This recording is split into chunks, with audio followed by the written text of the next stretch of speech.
Livro Histórias que abrem a janela mais ampla de Deus. Autor de Verne Frank. A vida parece injusta, mesmo assim, Deus é misericordioso. Teríamos amado o mesmo tanto?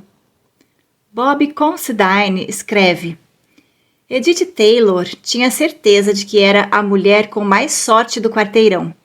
Ela e Cal eram casados há 23 anos e ela ainda sentia o coração palpitar quando ele entrava em casa. Quanto a Cal, ele dava a impressão de um homem apaixonado por sua esposa. Se necessitasse viajar a serviço, pois era encarregado de almoxarifados do governo, ele escrevia toda noite para Edith e mandava presentes de cada lugar que visitava. Em fevereiro de 1950, Cal foi enviado para Okinawa por alguns meses para trabalhar em um novo almoxarifado do governo. Ele ficaria ali por um tempo mais longo e a distância também era maior. Dessa vez, Edith não recebeu nenhum presente. Claro que ela entendeu. Ele estava economizando para comprarem a casa com a qual sonhavam há muito tempo. Os meses solitários se arrastaram. Cada vez que Edith achava que Cal estava prestes a retornar, ela recebia uma carta dizendo que ele ficaria outras 3 semanas, mais um mês, 2 meses ainda. Um ano já havia se passado e suas cartas começaram a ficar mais e mais espaçadas. Nenhum presente. Ela entendia, mas nem um cartão postal.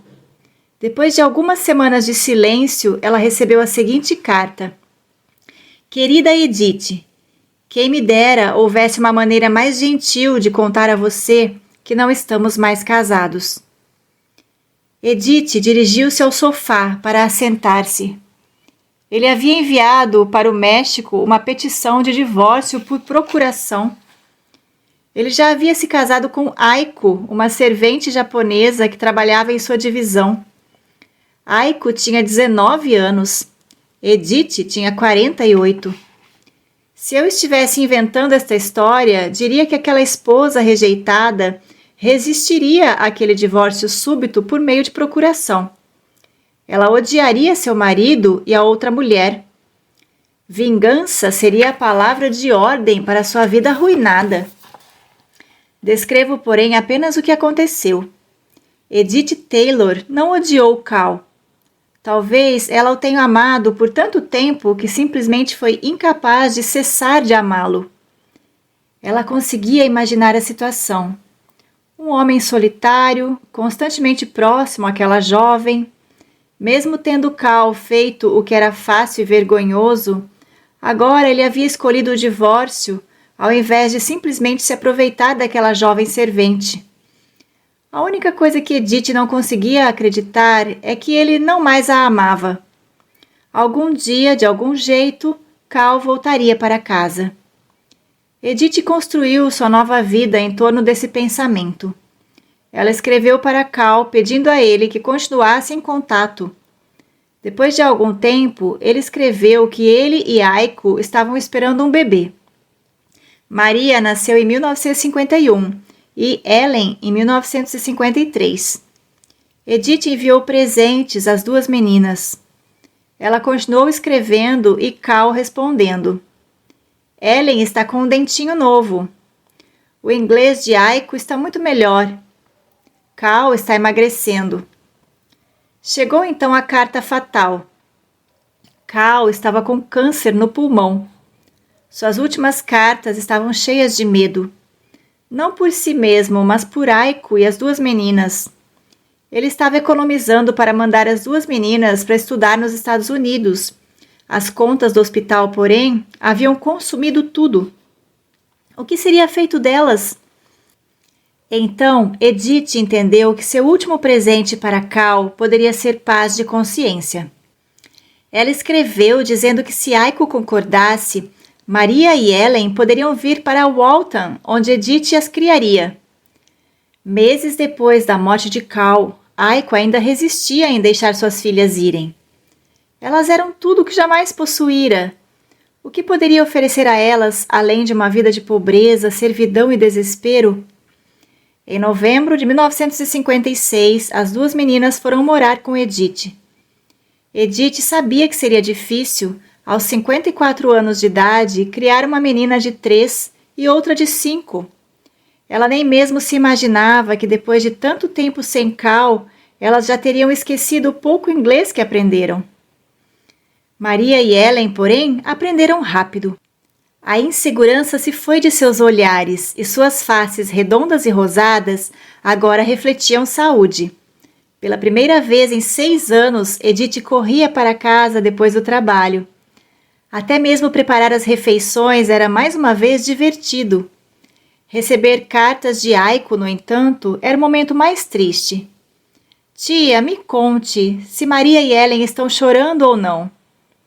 Naquele inglês quebrado, Edith lia A Solidão de Aiko e sabia exatamente o que era solidão. Percebeu então que deveria trazer também a mãe das crianças. Ela tinha que decidir, mas o problema agora era que Aiko ainda era uma cidadã japonesa e, devido à cota de imigrantes japoneses, a lista de espera era de anos. Foi então que Edith me escreveu pedindo ajuda. Descrevi a situação em minha coluna de jornal. Outros também ajudaram.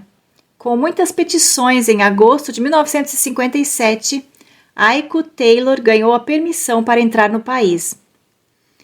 Quando seu avião chegou no Aeroporto Internacional de Nova York, Edith passou por momentos de medo.